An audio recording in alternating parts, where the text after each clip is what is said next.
नमस्कार, जय हिंद। मैं मोहन पाठक और बात करेंगे नरेंद्र मोदी की।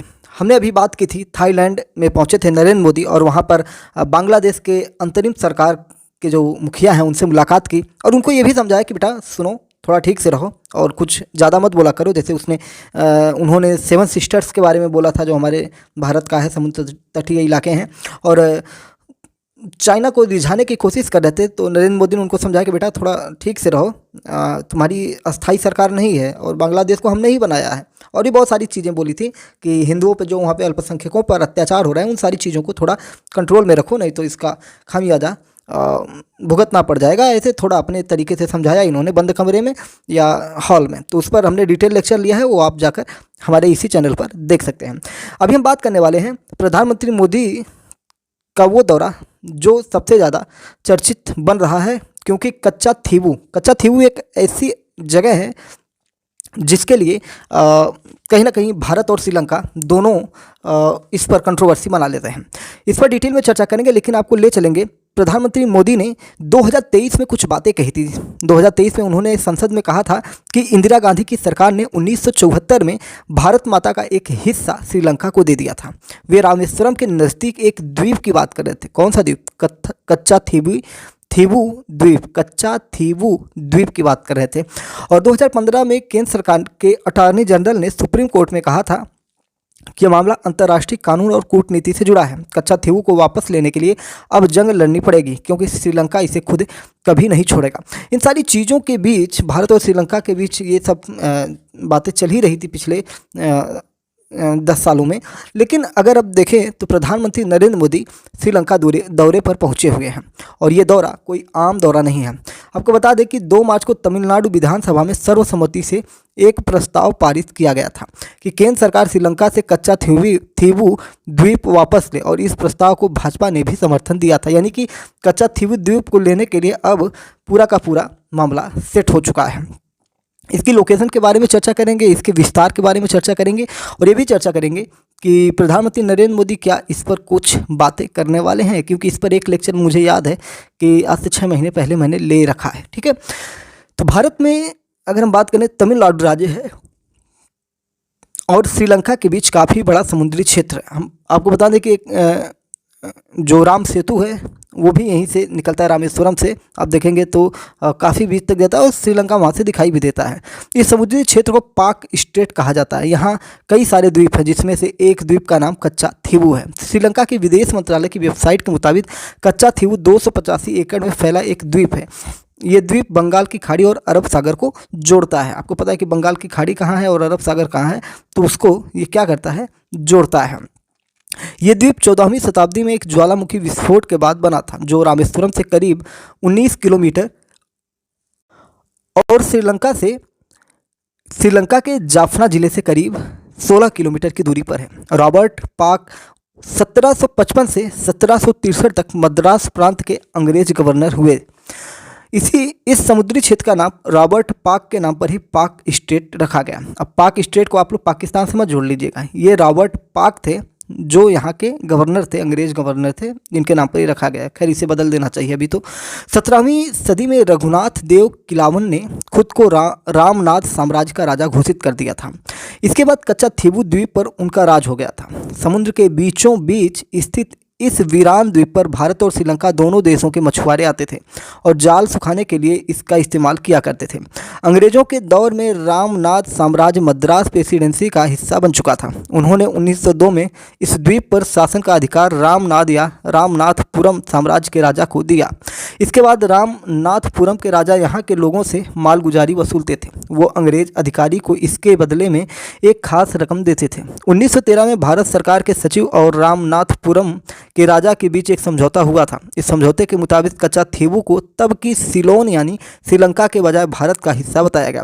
1921 में पहली बार इस क्षेत्र को लेकर भारत और श्रीलंका के बीच विवाद हुआ। इन दोनों पर अंग्रेजों का शासन था, इसलिए उन्होंने इस विवाद पर ज़्यादा ध्यान नहीं दिया और इसी वजह से ये विवाद बढ़ता चला गया। आपको बता दें कि 1980 के दशक में भारत दक्षिण एशिया में अपने प्रभाव को बढ़ाने और पड़ोसी देशों के साथ शांतिपूर्ण संबंध बनाए रखने की नीति पर काम कर रहा था।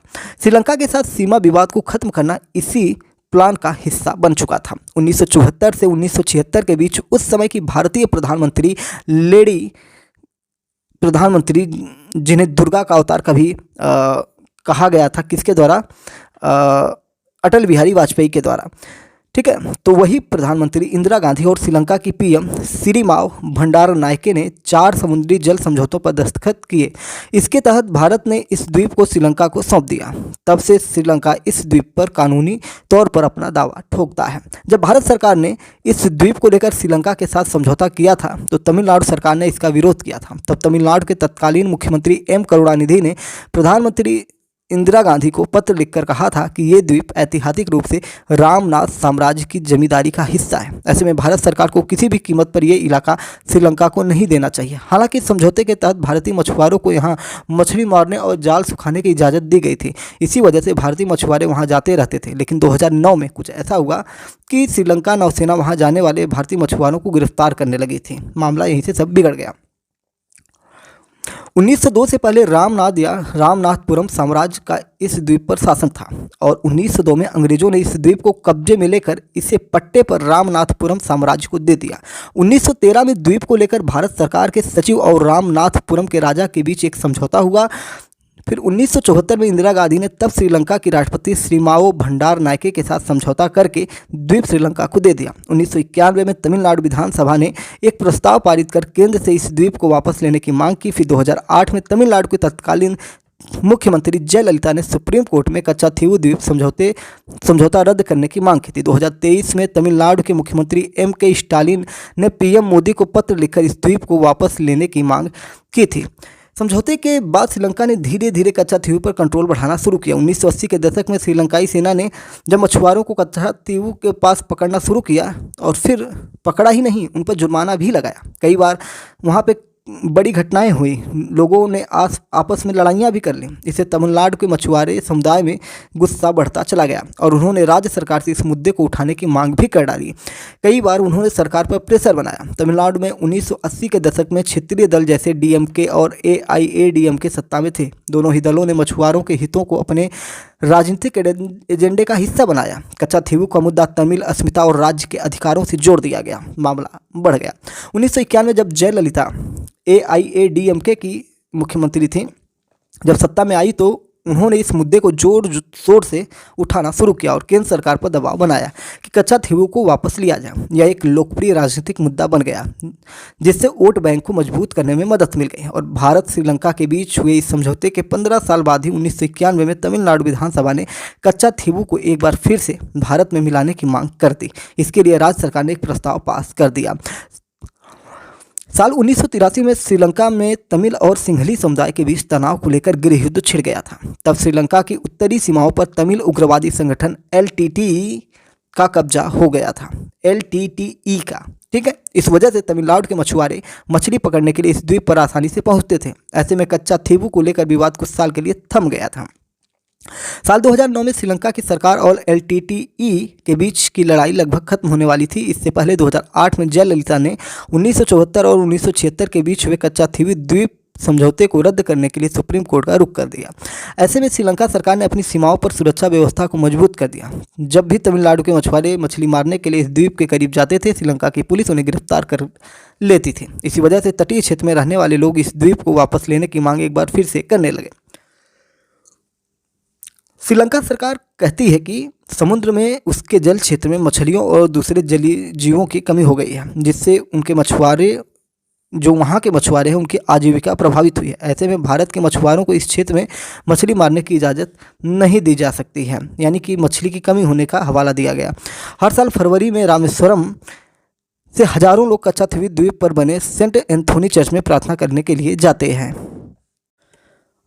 आपको बता दें कि हर साल फरवरी में रामेश्वरम से हजारों लोग कच्चाथीवू द्वीप पर बने सेंट एंथोनी चर्च में प्रार्थना करने के लिए जाते हैं। इस चर्च को तमिलनाडु के एक तमिल कैथोलिक श्रीनिवास पदयाची ने 110 साल पहले बनवाया था। 2016 में मीडिया रिपोर्टों में दावा किया गया था कि श्रीलंका सरकार अब इस चर्च को गिराने की तैयारी कर रही है, लेकिन बाद में विदेश मंत्रालय के प्रवक्ता विकास स्वरूप ने स्पष्ट किया कि ऐसा कुछ नहीं होगा। 2014 में जब भारत सरकार ने एक जनहित याचिका के जवाब में मद्रास हाई कोर्ट को बताया था कि कच्चा थीवू द्वीप पर श्रीलंका की संप्रभुता एक बेहद साफ और स्पष्ट मामला है। भारत के मछुआरों को इस क्षेत्र में मछली पकड़ने की गतिविधियों में शामिल होने का कोई अधिकार नहीं है।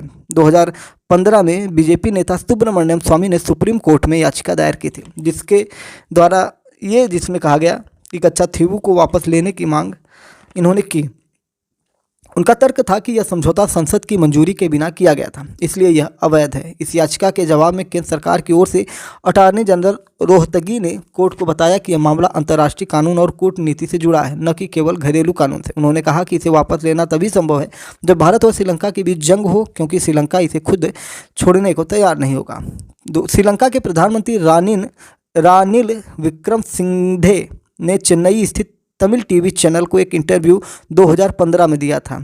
Tamil TV channel the Thathi TV यह कहकर विवाद खड़ा कर दिया था कि अगर भारतीय मछुआरे कच्चा थीवू द्वीप वाले श्रीलंकाई जल क्षेत्र में घुसपैठ करते हैं तो उन्हें गोली मारी जा सकती है। विवाद ज़्यादा बढ़ गया। इसके साथ ही श्रीलंका के पीएम रानिल विक्रमसिंघे ने कहा कि आप हमारे जल क्षेत्र में क्यों आ रहे हैं, आप हमारे जल में मछली क्यों पकड़ रहे हैं, भारत की तरफ रहो, कोई दिक्कत नहीं होगी, कोई किसी को गोली नहीं मारेगा, तुम भारत की तरफ रहो, हमारे मछुआरों को श्रीलंका की तरफ रहने दो, नहीं तो आरोप मत लगाओ कि हमारे नौसैनिक मानव अधिकारों का उल्लंघन कर रहे हैं।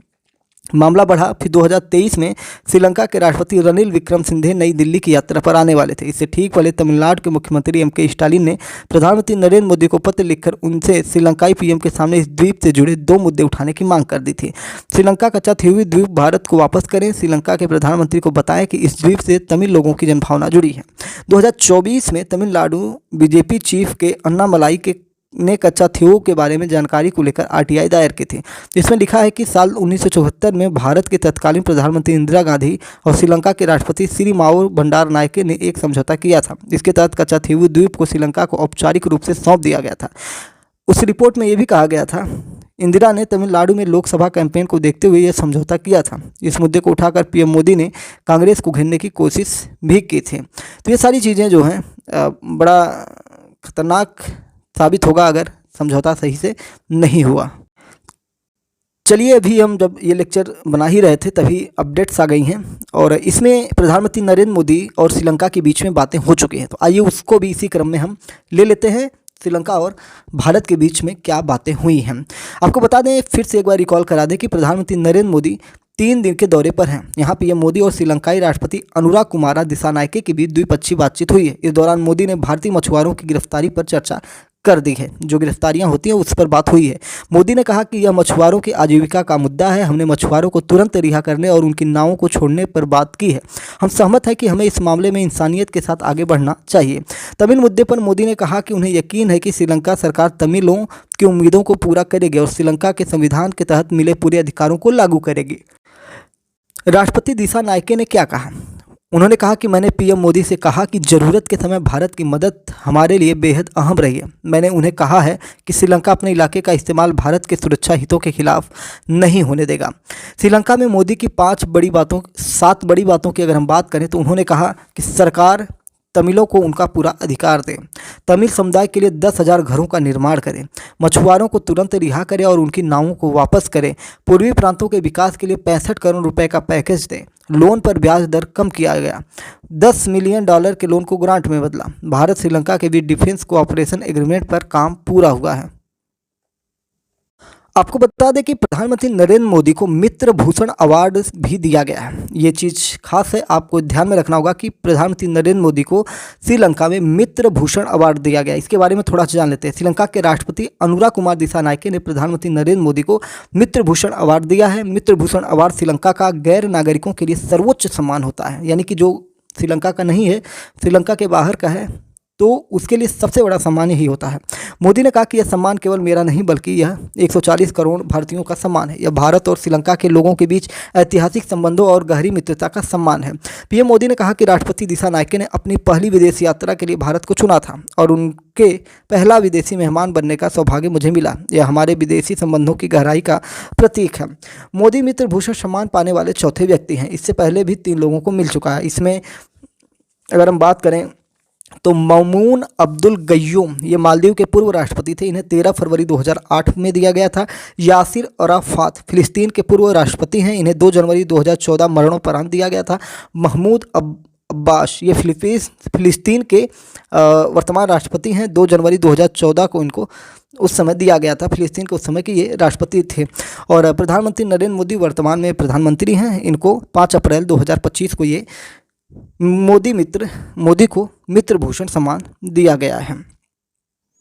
आपको बता दें कि यहाँ पे सामपुर सौर ऊर्जा प्रोजेक्ट का वर्चुअल उद्घाटन भी प्रधानमंत्री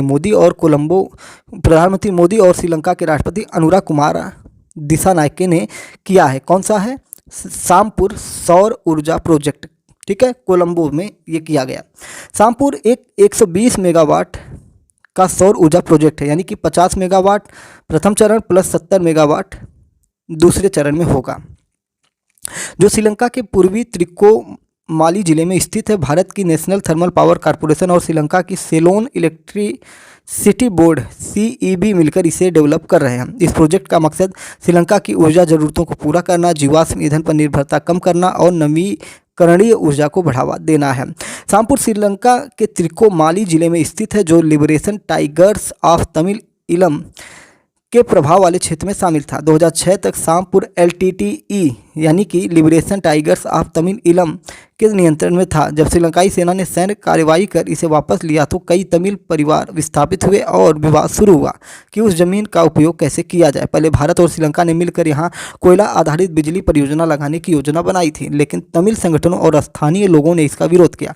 उनका कहना था कि यह पर्यावरण को नुकसान पहुँचाएगी। साथ ही उन्होंने कहा कि यह जमीन विस्थापित तमिल परिवारों की है और यहाँ उन्हें वापस लाया जाना चाहिए। इससे पहले प्रधानमंत्री नरेंद्र मोदी को इंडिपेंडेंस स्क्वायर पर गार्ड ऑफ ऑनर दिया गया। इस दौरान उन्हें तोपों की सलामी भी दी गई। अधिकारिक और जो चीज़ें वहां से निकल के आ रही है, अगर उसकी हम बात देखें तो श्रीलंका ने किसी मेहमान नेता का इंडिपेंडेंस स्क्वायर पर ऐसा भव्य स्वागत पहली बार किया। इससे पहले कभी किसी का नहीं हुआ था, यानी कि प्रधानमंत्री नरेंद्र मोदी को फुल इज्जत मिली है भैया।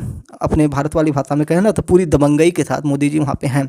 इंडिपेंडेंस स्क्वायर श्रीलंका के ब्रिटिश शासन से स्वतंत्रता हासिल करने की स्मृति में बनाया गया है।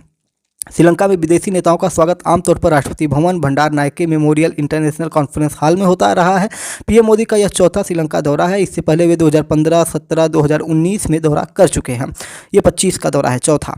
मोदी कल रात थाईलैंड दौरे के बाद श्रीलंका पहुंचे थे। एयरपोर्ट पर श्रीलंका के 6 मंत्रियों ने उन्हें रिसीव किया था। थाईलैंड की पूरी स्टोरी हमने बिमस्टेक वाली 6th बिमस्टेक समिट की बातें वहाँ पर रखी हैं।